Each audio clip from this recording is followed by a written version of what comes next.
What's up, guys? And we are back with another episode of Southern Arizona Sports Talks. Hit that air horn. Let me get some applause, too.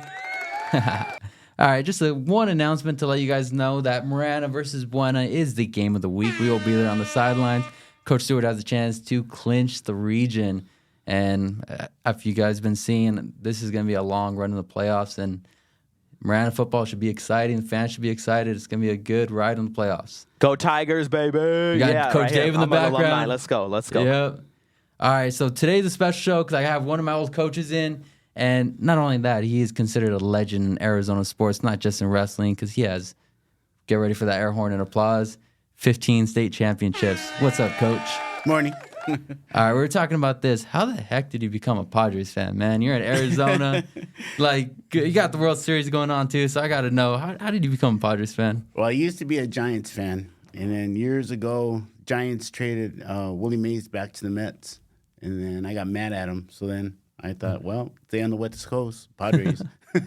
You watching the World Series at all this today? Yeah, I'll be watching. Who you got? I think in this one, I'm going to be pulling for the Yankees. Oh, man, we can keep this interview going. Heck yeah. Padres don't like the Dodgers, so. I don't like the Dodgers either. They fired my uncle, so. All right. So one of the things I have to ask, because it became for my sister, and she asked me before the show to ask this, and I already know the answer. Mm-hmm. So if me and my sister are both in a fire, who are you saving first, me or my sister? I'm going to have to get your sister. Hit that trombone, that booming sound or something. Yeah. There we go. I always told your sister in high school, she's wonderful. Mr. Wonderful. So I appreciate you being on because, like I said, you're an absolute legend, being in the USA Wrestling Hall of Fame, Pima County Hall of Fame. But one of the things I always want to do in this show is learn people's journeys. What was it like the first time you went in a wrestling room, and who got you into the wrestling room? Well, actually, let's see. My brother graduated from Tucson High in '76. He wrestled at Tucson High. State champion, placed in wrestling? He made it to state, but he didn't place at state. I made it to state also, but I never placed at state either. But my brother, he started wrestling at Tucson High in 71, 72, his first school year. So when he started, that got me going. How old were you when you started? About 11. Oh, shoot. So did you start with freestyle, or what was the kind of... At that time, it was whatever my brother was showing me. Oh, shoot. Yeah, so it was pretty much just a collegiate or folk style, what we do in high school and college. My brother got me going with that. But growing up, it's kind of interesting because we always, if we had the money, we would go to the professional wrestling matches. Oh, WWE? At the old Tucson Sports Center. They used to be on Congress and I-10. Yeah. It used to be by that big tree, the biggest tree in Tucson. Okay. Right in that spot right there. Yeah. There used to be the Tucson Sports Center. And we would go see all the professional wrestlers, the Lucha Libre guys. We used to always go watch them. And you ever think you were going to do that for a second? No, never thought I was going to. But and honestly, even through high school, my thing was football. Oh, so you wanted to be a football guy? I thought I was going to be a football guy, and by the time I got out of high school, because you went to Pima, did you have an offer for football at all? No, I walked over to the U of A from Tucson High. Oh, dang! Talked to those guys, and they were like, you're too short and you're too slow. You're fast, but we're like catch me on the mat, man. At that point, yeah. So at that time, Coach Noble over at Pima College, my brother had wrestled for Coach Noble over there. So Coach Noble, he came, he taught to me, and so I went and wrestled for those guys, and I did pretty good over there. I did okay. Awesome. When we were talking before the show, you said your brother actually stopped wrestling so you could wrestle. Yeah. What did that mean to you? Kind of your brother giving up his dream so you could you could live your dream. That was everything. I mean, my brother Chuck, he's a good guy. So Charles, he quit. He quit, and he took a job. He started working for Circle K, and we had our little place, and me, him, and my sister, we all lived together, and I got to wrestle at Pima. Thought I was going to wrestle at the U of A, but right before I was going to transfer to U of A, they cut the program. It's a great reason to be an ASU fan now, too, though. So then I went back. Coach Noble needed help, so he asked me to come over and help him at Pima. So I went over there and started, coaching with him, and that was probably in 82 or 83. So I've been ever since then. So 41 years of coaching. Before we start getting your coaching career, you talked a lot about what you went through high school and being able, because of the experience you had, to be able to relate to high school kids now. What were those kind of the trials and tribulations you faced? Well, let's see. I was born in 61 at St. Mary's Hospital here in Tucson. When I was little, I don't remember those times, but the family we were all migrant workers.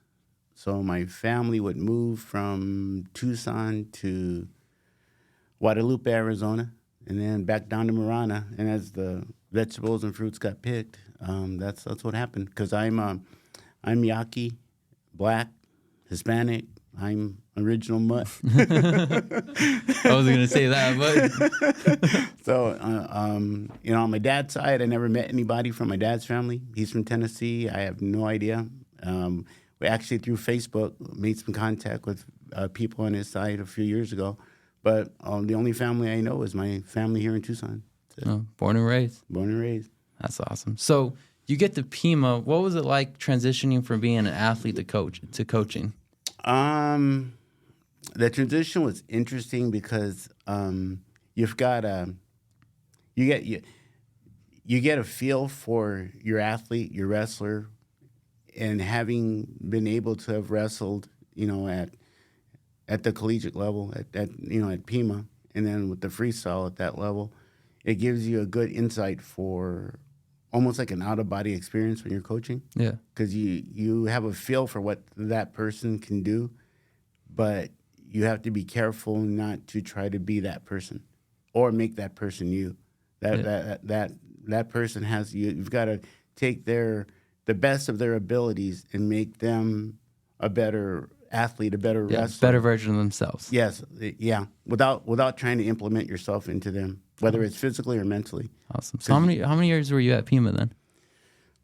Probably about 4, and then after that, the coach. At that time, I was at work. I worked at the YMCA there. The OY used to be by the Dairy Queen on 4th and 6th. I worked at the OY, and then I took this contract job working at the state the federal prison when they first built it, and then Coach Noble was helping him at Pima, and then after that, a job came open at CDO, and I helped Robert Groves. He came and saw me and said, "Hey, I need some help with the high school team." And I saw Coach Noble and told Coach Noble what I was thinking of doing, and he said, "Yeah, you should do that. That's what you need to be doing." He told me that's your calling. Your calling is to get in the classroom, help kids, and all the people in the world that have helped you, you need to give back. And probably with that, William Bell, that the tournament's named after. Yeah. Coach Bell, man, he was, that guy. If it wasn't for Mr. Bell, I probably went on to finish college. Oh, dang. What kind of impact did he make in your life? What were some of the things he would do? Oh, Mr. Bell, I remember when I was working at the Y, I was, I thought, shoot, I may have to go to the military. And I talked to my wife about it at that time, and my wife is like, "I don't want you going to the military. Don't want to do that," because she's an Air Force brat, and she didn't want to go through all the traveling and everything else. Her parents were military, or just her parents? Her dad. Okay. Yeah. So Mr. Bell showed up, gave me a check for like $480, and he said, "Go to school." And I said, "Mr. Bell, I can't take that." He goes, "Why?" I go, "Because I can't pay you back." And he goes, "Did I ask you?" I said, "Go to school." So I'm like, okay. So that's what got me into U of A. Oh, shoot. He said $480 got you paying for school? Yeah. Damn, times have changed, bro. Times have changed. Ridiculously. Yeah, shit, man. Freaking, yeah. I'm happy I had scholarships. It was not, I think one unit for a credit's $480 now. Yeah, so that got me in the door. I just had to pay the books after that. And after that, I don't know. School took off and got done with that. Was over at Pima. Yeah, so you got your degree in education then, right? Yeah, my degree was exercise and sports science. Okay. And then with the bachelor in education. Nice. Yeah, and then PE, being a PE teacher, that just kind of happened. I don't know. I don't know how it happened. I just flowed that way. I think, like thinking back, like I went to Safford Middle School. Okay. Mr. Miller and Mr. Robertson, they were our PE teachers back then. And just watching those guys and thinking about, damn, those guys go to school. They come to school and they get paid for playing. And I thought, man, that's the job I want. Oh, shoot. Right when you were in middle school, you were thinking about that? Yeah, because I was just watching them and I thought, geez. And I remember asking Mr. Miller, do they pay you for playing with us? Yeah. For teaching us how to play? Yeah. And as I got a little bit older, I always thought, dang, man, they get paid for playing. So when I got to Tucson High, Patsy Lee, Jerry Curtis, Miss Lee, all those guys, watching those guys, and I always thought, dang, those guys, they get paid for playing. Yeah. All right. And then when I got to the U of A, I thought, you know what? I'm going to do that PE thing. Yeah. I'm going to coach wrestling. I'm going to try and be a PE teacher. Because my initial goal was to be a PE teacher. So coaching the wrestling thing, that was just an extra. Oh, shit. That was my intention wasn't to be like whatever's happened with myself in coaching. That wasn't my initial intention. My initial intention was get a PE job, be a PE teacher. So you just want to be a PE teacher, nothing with being a head coach in wrestling? That happened because it happened. Oh, shoot. Yeah, and then just teaching the wrestling was like, was an extra. Yeah. And I remember at the U of A, I used to get teased all the time because in the PE department, they would talk to everybody like, what do you want to teach? What do you want to coach? And everybody would mention everything. And I was always the only person to say, I'm going to be a wrestling coach. And they would kind of make fun of me. Wrestling coach? Why do you want to wrestle? Why do guys rolling around with guys? Let me ask you, what was wrestling like back then? Because was it still kind of looked at like as a weird sport in a way? Because even when I was in high school, they would make jokes about what wrestling was. But it's a lot more nowadays. Like even when at my side job, if I see someone with cauliflower ear, I'm like, probably shouldn't be going there. Well, I think it's become a little bit more mainstream. People see it a lot more, hear about it a lot more. Back once upon a time, it was something that those guys did. It wasn't. You never saw it. It wasn't on TV. It wasn't. It was a sport that no one really paid attention to. Yeah. And I think slowly as time has gone, right now, especially with the girls wrestling, the fastest growing high school sport in America is girls wrestling. Yeah. Yeah. Oh, we had that I think Jimenez from Sunnyside. Yeah. Man, she's a stud. Yeah, she's very good. She freaking won the 106 division and the guys division. Yeah, for state this past year, she won, and now she's off in college, and then she's gonna do some great things as she advances into the Olympic world. Yeah. Well, speaking of doing great things, did you have a team that placed in state at CDO or? At CDO, I think the highest we ever got was fourth place back then. Okay. Yeah. So being at CDO and then moving on to Sunnyside, that's a whole different group, I would imagine. Yes, especially at that time period. Yeah. Because I was at CDO over there from coaching and teaching, starting in school year 85, 86. Yeah. And then I left there school year 91, 92.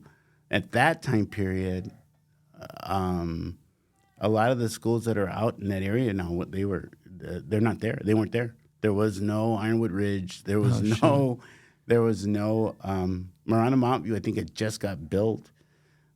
So between us and San Manuel, we were the only high school. Foothills wasn't built.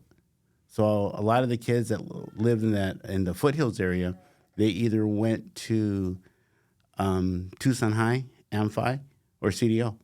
Oh, dang. So see, at that time, CDO, we were packed over there. I think there was at least 3,000 or more at the school. Oh, shoot. Yes. It's almost like a mini Tucson High. Oh, yeah. It was huge. I mean, we had kids from all over. But I think that at that time period also, it was probably one of the richest schools in Arizona. Dang. And that's kind of what I wanted to lean to, because CDO, probably their kids don't face the same challenges some kid from Sunnyside would chase. I think I found out just in the transition from there to there is that even though the kids there had a lot, there was a lot of similarity. What are some of the similarities? Similarities in how a kid sees himself. the issues that you go through with growing up. And despite the fact that you have everything, it doesn't mean that emotionally you have anything. Yeah. So you have to be kind of careful, I think, as a teacher, and not just predetermine just by looks that everything's okay. Because when kids go home, they have to live their little life and like a whole different try life. to get through. Yeah. So there was a lot of similarity, but when I did get to Sunnyside, it was like I grew up. Yeah. Yeah, it was rough. It was the kids had it. The kids had it tough, and I'm sure that a lot of the kids down there still have it that way. Yeah. So I think that my goal has always been with all kids is just to show them that there's a better way to get through the planet. You're going to be okay. You just got to get through this tough time period. Because myself growing up, it was rough. It was tough. Yeah. Yeah. Like you said before, that's how you related to them because you went through that. You could relate to them. Oh yeah. I mean, like I said a bit ago about the migrant, my family moving as the fruits, vegetables get picked. But when we finally, I guess we moved to Tucson, we lived on the southwest side. We lived in some places probably that people wouldn't think you could live in. Yeah. My mom passed when I was a sophomore in high school. My dad, he unfortunately was in and out of trouble. So my relationship with my brother Charles was like he was who I looked for. That was the guy that kept you going in straight. Mm-hmm. Yeah.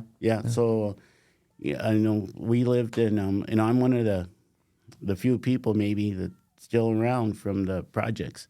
Oh, the old Connie Chambers, La Reforma. They used to be on 10th and over in 10th and 18th in that area. I grew up in. We moved into the La Reforma, the projects, probably 1967 or 68. We moved in there and stayed there until about 72, 73. Oh, shit. And it was tough. It was tough. I remember to stay there, the rent was, at that time, $35. Oh, dang. And my mom scrambling to come up with that $35 every month. Working like 2 jobs and stuff like that, or Actually, my mom, this is interesting. My mom quit school, had to stop going to school in 2nd grade. Okay. My dad, he stopped going to school at 4th grade. So by the time I was in 5th grade, I had more education than either one of them did. Oh, shoot. What jobs would your dad do? My dad, he was a waiter, he was a cook, and then he did stuff outside the law. So he would, every now and then he'd be in a jam or in trouble, or he'd go to jail, and then we didn't see him for a while. And my mom, she would make tortillas. She would wash other people's clothes, do ironing for them. She would do stuff in the neighborhood to keep the family afloat. Oh, shoot. That's awesome. Yeah. So growing up like that, when I deal with kids that have issues with tough life like that, it's like, okay, I can empathize. You can relate to them because you've been. Yes. Yeah. And I think that's a key thing is knowing empathy.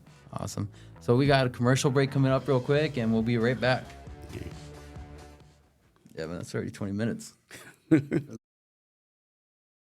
Hi, I'm Alan Murdoch. For the past 20 years, I've been buying, fixing, and selling properties right here in Southern Arizona. And I want to buy your property. Whether it's a house, apartment, commercial building, or vacant land, regardless of the condition or the situation, I want to talk to you. When you sell to me, I pay cash and it's hassle-free. No repairs, no closing costs, and no commissions. If you have a property you don't want to deal with and you want a quick solution, call, text, or visit selltalon.com. Again, that's selltalon.com.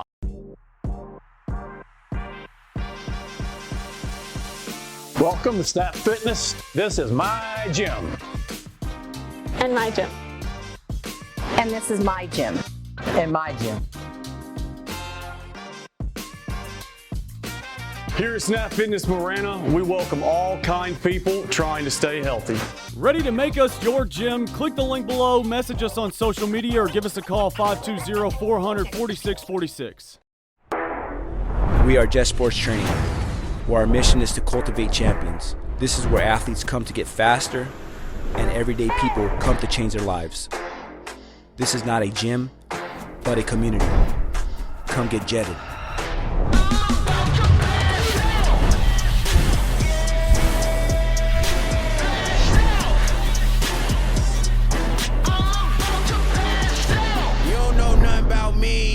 take off in 5, 4, 3, 2, 1. Lot of y'all doubted on me. Now they like, wow, look how far you got. Legendary like all my idols, coming for it all, and I can't wait. Success just called and I got me a date. So I grabbed my ambitions and I'm on my way. Cross the wrong line and it's bad news. Might get burnt like a candle. We too hot to handle. World at my feet like a sandal. I only move when I plan to. Your moves could get canceled.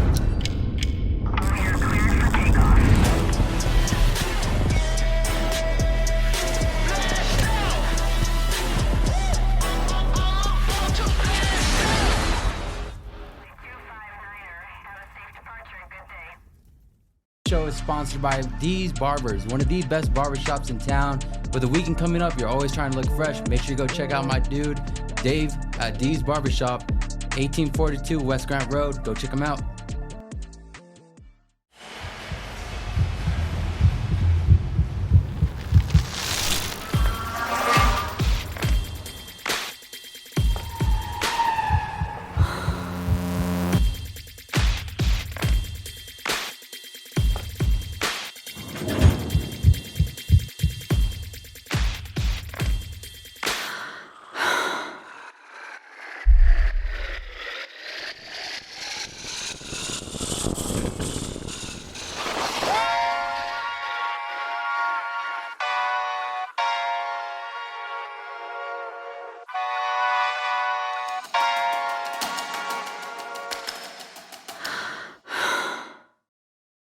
My name is Philip Aguilar. Yes, sir.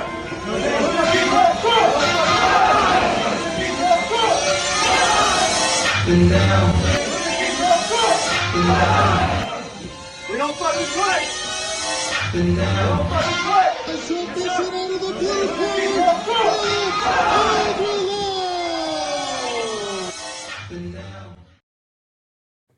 What's up? We are back. First thing I got to say, hey, everyone watching right now, thank you for all the love and support. It's because of you guys I get to have great guests like Coach Debo right here. Thank you guys. Coach, when we were talking about in the break, there's a story that you wanted to tell about Christmas. Yeah. And then if you can get into that, like I keep saying, stories that are heard here could give someone hope going through the same situation. So anything you got for us, brother? Yeah, when I was over at Sunnyside, I had a manager, sweet kid, good girl, one of my favorites. You know, and I have a whole bunch of favorites. You're on the list of favorites, your sister. You know, I love my sister's like right here. And I'm I think I honestly, even kids that have been a problem at school, I can honestly say there's not a kid that I did not like. Oh, shoot. All these years. And that's in the classroom, on the mat. Pretty much every kid I've run across, that I've not met one that I didn't have some hope for. But that's what, let me throw this in. That's what made you such a great coach, because you never gave up on anyone. You were always willing to taking the guy that probably didn't even know how to do a double leg and try to make him a state championship. That's the one thing I always noticed about you. You treated the guys that were in the starting lineup just as good as you treated the people that were probably not even going to wrestle at JV. I think my thing is to make you better. Yeah. That's it. And if you get so good that you're going to be that state placer, state champ, whatever, that's great. But the person that is at the bottom of the totem pole, you're going to be better than when you came in here. Absolutely. That's the goal. And that should be the goal for everybody in life. Yep. Yeah. But the girl I was talking about, one Christmas, and this is not too long ago, it's about when I was at Sunnyside, we went to family friends for a Christmas breakfast. And I get a phone call from this student, member of our team, manager, and she says, on the phone, on the cell, she says, Coach, my brother died. I go, what? She goes, he's not breathing, he's not moving.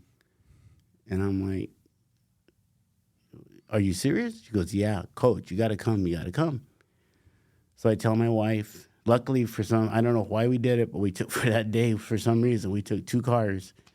So I told my wife and told my boys, hey, I got to go. I got to go to this girl's house. No, something's wrong. So I take off. I get to her house, and she called me before she even called paramedics, police, or anybody. Oh, shoot. So when I got there, the family is sitting outside, and I go inside, and the little brother, he passed. I checked his pulse. He was cold. Tried to do some CPR, and I called 911, and they got there, and that impact was like, holy cow. And I thought, and I was thinking, why did you call me first? But I didn't want to get into that. And this student, for her to have the resiliency to come back from that was amazing. And I think that was the day I found out what Christmas was about. It's not about presents. It's not about stuff like that.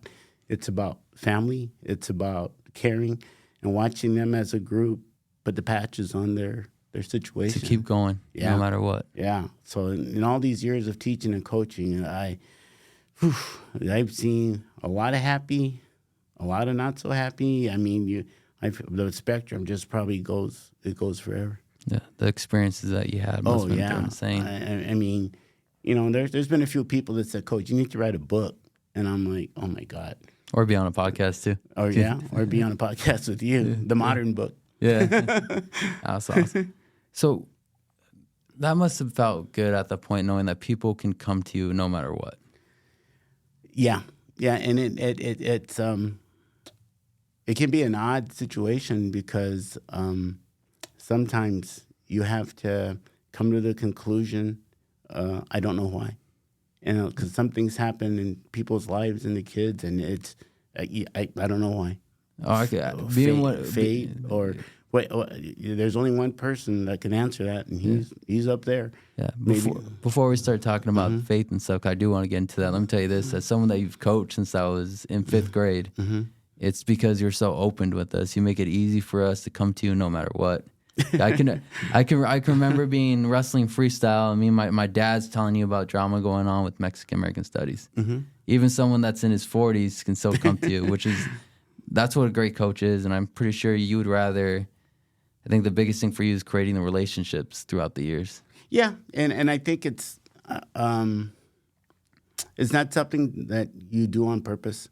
It happens because it happens. Yeah. And I'm sure there's probably a few people out there that think I'm the worst person on the earth, possibly. Here's a for instance. One time, we once stayed at Tucson High. All right, sorry. We once stayed at Sunnyside. We're on our way back from state, and I get stopped by DPS. Okay. Right before hitting Prince Road. So I get pulled over. I stop.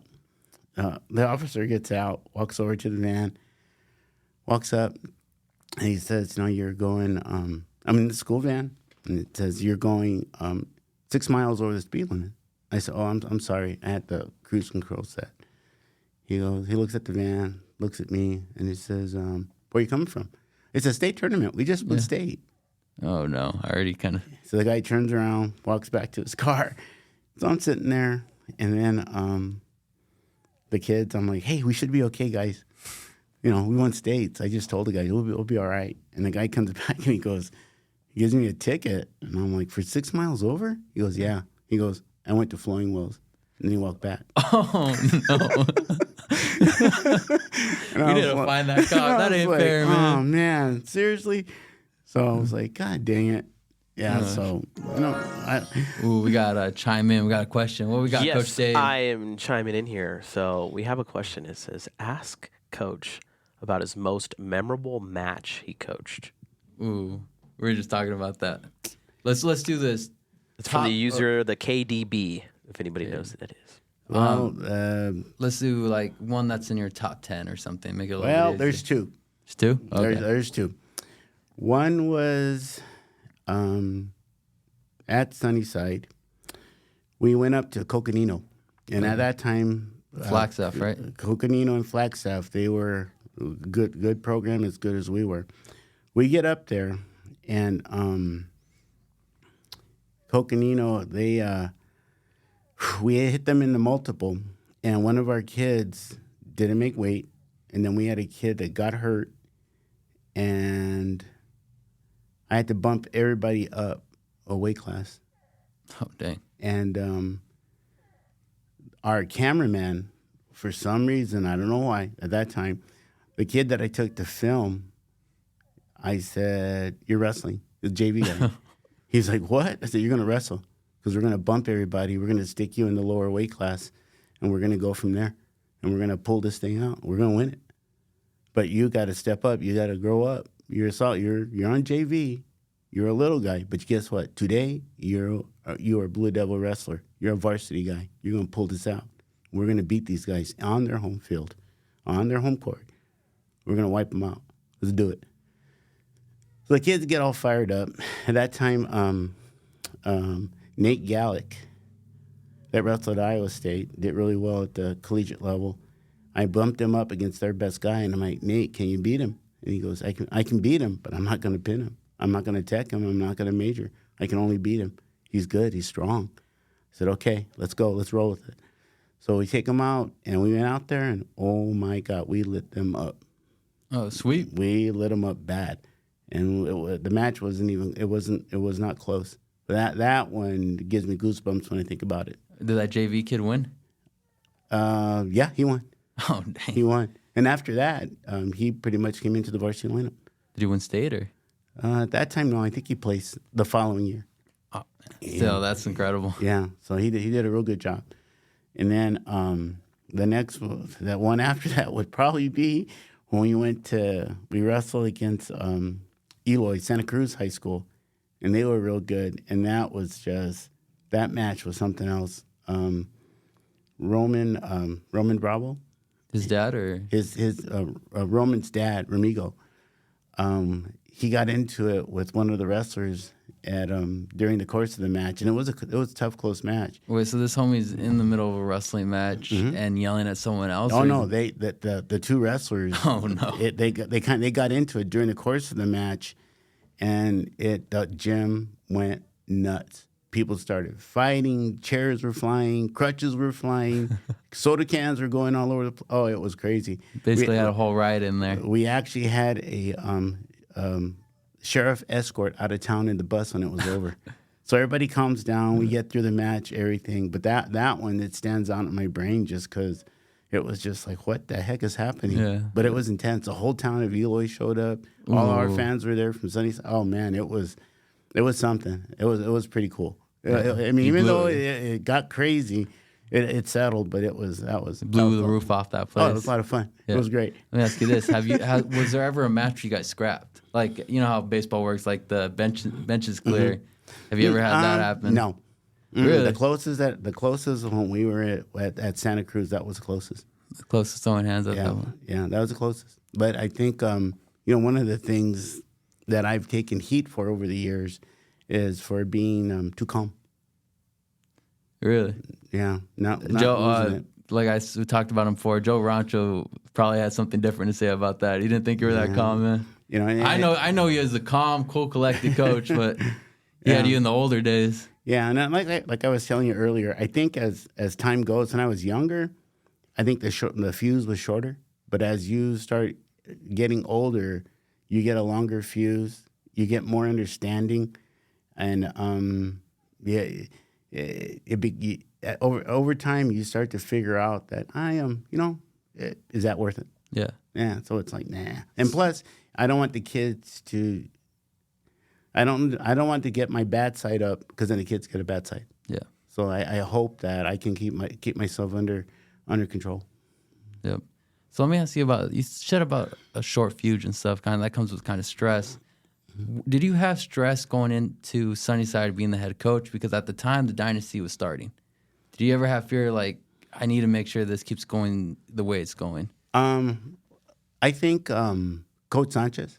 Yeah, Richard Sanchez. Coach Sanchez, when I followed him up, and then Coach Klostrak before Sanchez, those guys, watching those guys, and then having seen Coach Bell, Coach Lundy that I had in high school, putting all those guys together helped me keep my brain together. Even now, keeping it so that I keep the program competitive. And that was the whole idea. Like all the state titles, all that was like, you know what, keep it competitive. Keep it competitive. You know, and Don Klostrak, when I was over at Sunnyside, he used to call me all the time and say, keep it going, keep it going, keep it going. You're doing the right thing. Because sometimes you start to second guess yourself. Yeah. But, you know, it's good to have a sounding board, someone you can call, someone you can talk to. Yeah. Yeah. And I think, you know, over the years, you know, Coach Strack, he's a good man. You know, there was times when I'd get home from practice at Sunnyside, and my wife would say, hey, telephone, Strack's on the line. He wants Already to talk talking to you. about what's going on. And then he would say, hey, you're doing a good job. And getting that from him was like, okay, cool. All right, I'm doing the right thing. That's awesome. Oh, another chime in. What we got? Yeah, it's an active day in the chat, gentlemen. So we got, did he ever wrestle Yuma High, the Criminal? Oh, gosh. Yuma, we wrestled those guys. Ooh, when I was at Sunnyside, we wrestled them down, I forget where exactly, but we had a good match with those guys way back when. Shoot. Yeah, they were. Get to the point where it was going to get scrappy, or? No, it was just a good duel. It was a good, intense duel. Did you guys, wait, let me ask you, in that Sunnyside dynasty, did you guys have a rival or anything that kind of gave you, where it almost seemed like, oh, shoot, they might get this? Oh, yeah. I mean, Ironwood Ridge, my last year at Sunnyside, we beat them, I think, by 1. Was Tim Barrier still the coach right Yeah, there? he was the coach there, him and Paul. I think we beat them by 1. It came down, it was funny, but... was it like a last match kind of thing? It came down to the last match, and it came down to probably 2 kids that were both JV kids that were in the varsity lineup. It just worked out that way. It just came down to these 2 kids that probably were JV wrestlers, and they had a good 3-period match, and I think we beat the kid by like 1, I think. Oh, dang. And we won the duel by 1. Shoot. Let me ask you that. Do you have a story of a kid who probably you look at him as a freshman and you're like, oh, man, this kid might get in the lineup, but I don't know if he's going to win state, that ultimately ends up being a 2-time state champion or state champion? Actually, I've had quite a few kids that were not going to be a state champ, but they ended up being a state placer. Oh, shit. And some of those guys are my best coaching job. Really? Yeah. I mean, probably honest to gosh, the best coaching job myself and staff did. You know, Manny Martinez, Louis Gomez, Cliff Extract, those guys that helped me over at Sunnyside, Mike Bravo. The best job I think I've done was one of the years when we took second at state. Really? Yeah, that was, and no one's going to remember it. No one's, probably I'm the only one that, going back and breaking it down, because we had dropped back. We had injury at state. We had a kid that broke his leg, Carlos Cuestas, broke his ankle, and he wrestled on it. A broken ankle. They taped him up, and he came through, and he took, I believe Carlos took 3rd. Oh, with the broken ankle? He had to take 3rd for us to take 2nd. Oh, and he came through, and he took 2nd, but the team itself, we had a horrible, horrible first day. And I don't know what it was. I don't know what happened, but the wheels came off early in the tournament. And we wrestled back from 8th to 2nd. And I told the kids. And it's only, so everyone knows, it's only a 2-day tournament, right? In order for us to come back, it was like, look, we have, we had 22 matches left that we could possibly wrestle if we kept wrestling. And out of those 22, I'm like, you guys, if we don't get 16 pins, we're go home with no trophy. What was the atmosphere for your team like that? Because I've been in a situation where, it was intense. We came up with 17 pins, 70 pins and 5 wins, and we came through. Carlos came through on his leg, and he took 2nd, and he took 3rd, and we took 2nd. It's the best I've ever had a team wrestle. Oh, that's incredible. Ever for 2nd. That's incredible. Hey, Raul, I'm jumping in here real quick. Cool. Miscommunication with Yuma High. They are the criminals. That's their mascot. Oh, they're criminals. Criminal stripe uniform. That was interesting. So they do. So they wanted us to make sure we addressed that. So, all right, I got you. So, but yeah, we're heading into the ad break, man. Cool, commercial break. We'll be right back.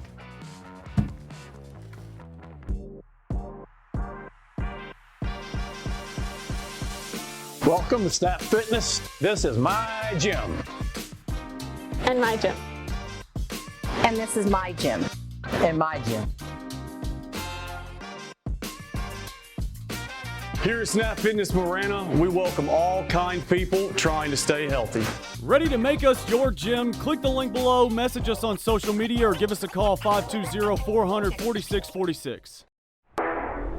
We are Jet Sports Training, where our mission is to cultivate champions. This is where athletes come to get faster and everyday people come to change their lives. This is not a gym, but a community. Come get jetted.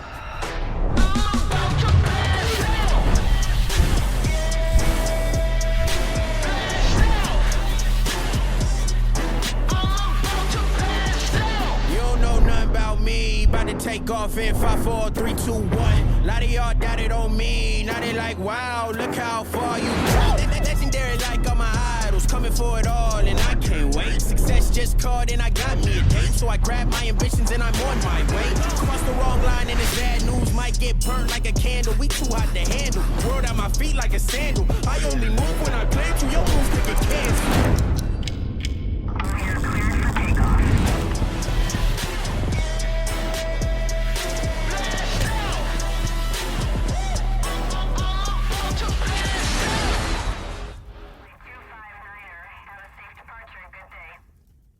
Show is sponsored by D's Barbers, one of the best barbershops in town.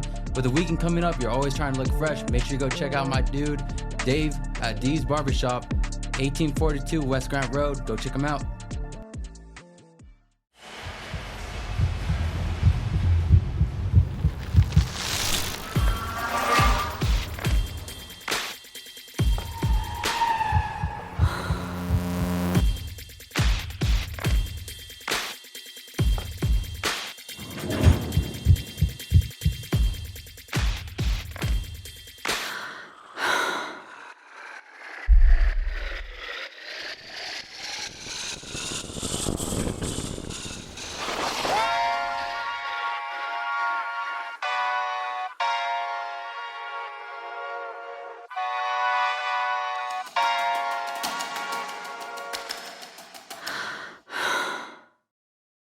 My name is Philip Aguilar. Yes, sir.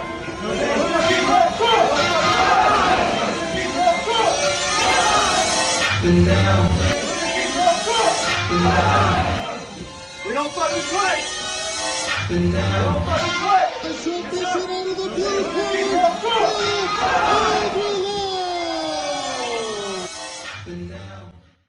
And we are back. Coach, one of the main things I love about this podcast so far, we're open to talk about whatever. And one of the things I love talking about is faith. You're a man of faith. Who got you into that? And what does that mean? Let me ask you this. What does it mean being in a sport where you're basically trying to knock someone off every time, but still have that peace and faith?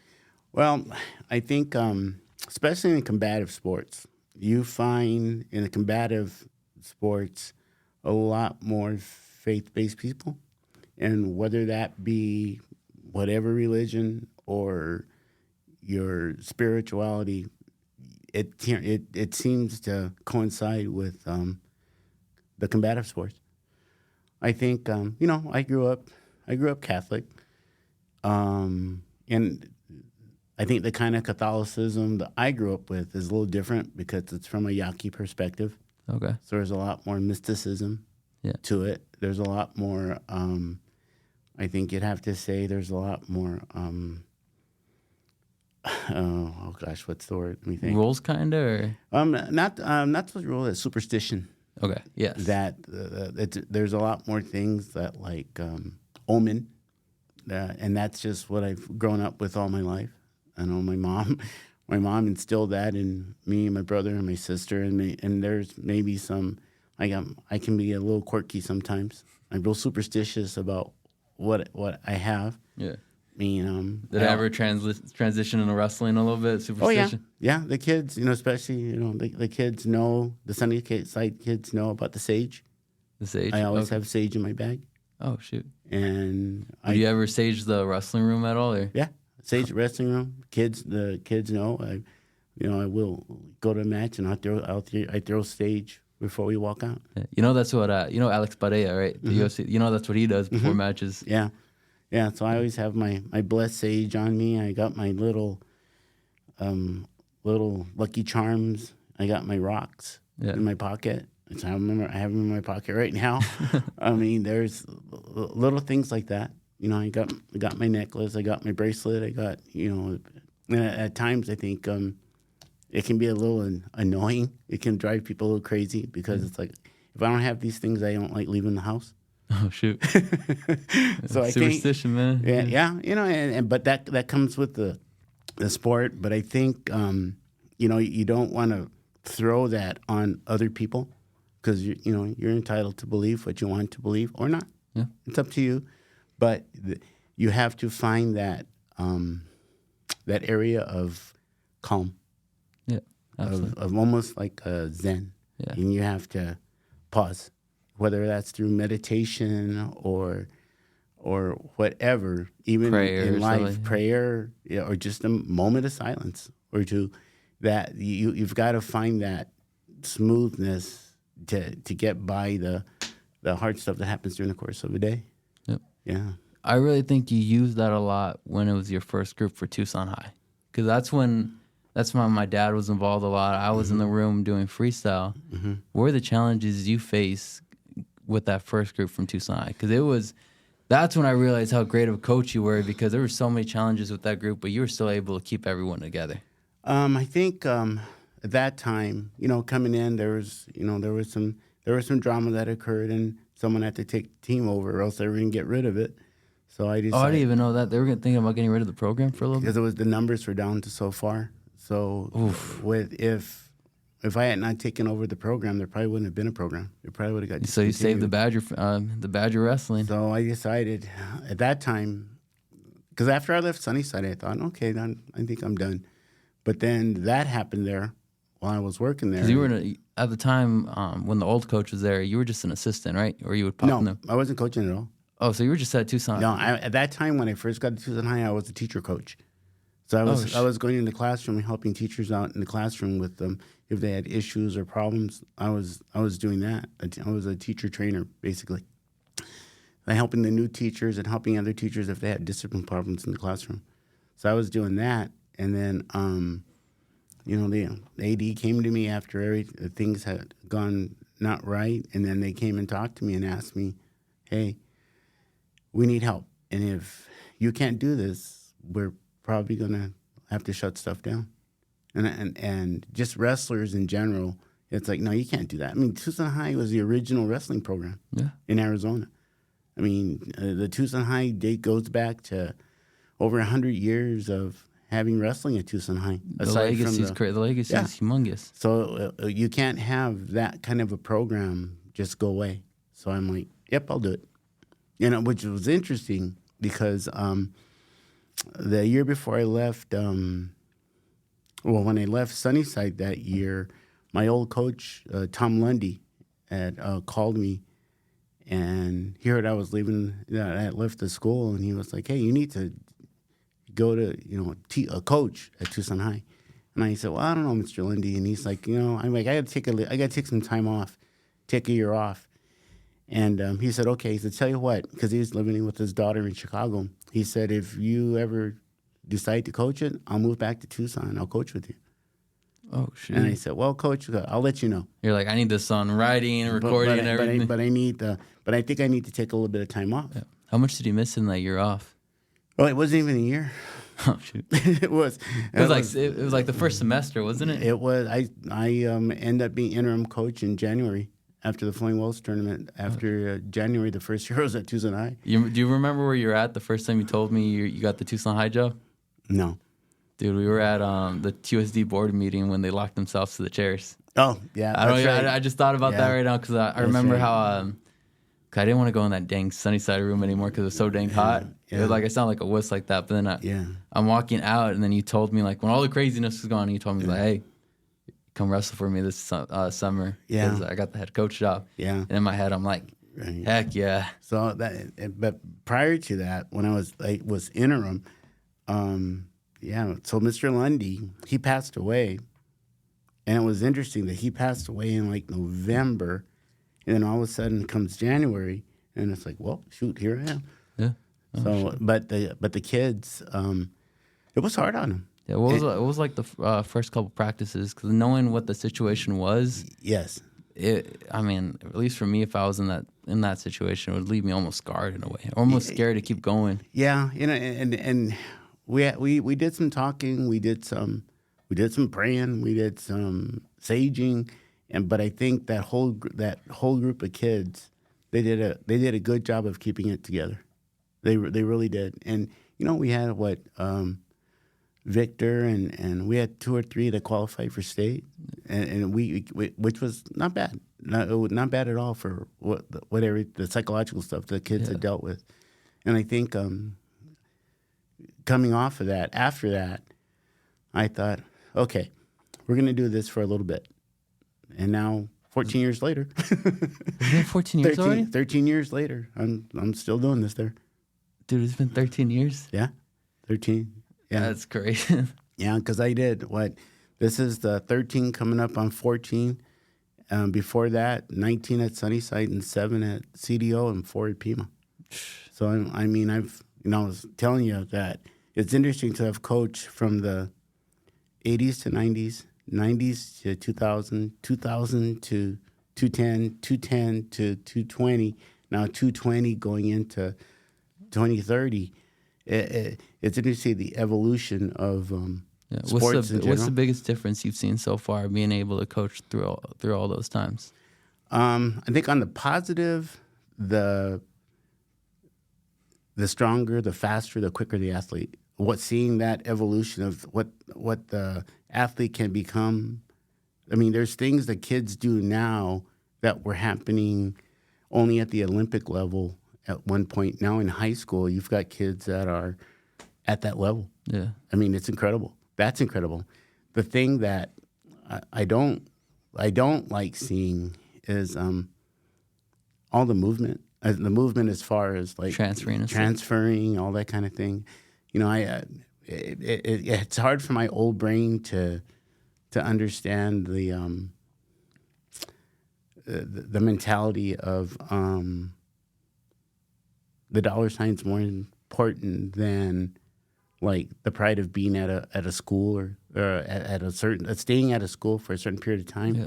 But my old brain has to understand that, and times are different. You got to, I have to evolve with the times because Father Time's undefeated and it's not going to wait for me. So in order for me to keep up with Father Time, I've got to change myself, change my thought. Yeah, because you were talking about before the show, like when you were at Sunnyside, you had to be in the neighborhood. Yeah. Oh, yeah. The rules were different. Yeah. The rules weren't. I mean, just the fact that we were able to do what we did with having to start somebody at 6th, 5th, 4th grade when they were really little and then build them up, and then they had to live in the neighborhood. Nobody went to anybody else's school. So you had to stay where you were at. And even then, we couldn't always practice when we wanted to practice because the rules at the time said that you had to start by a certain date and stop by a certain date.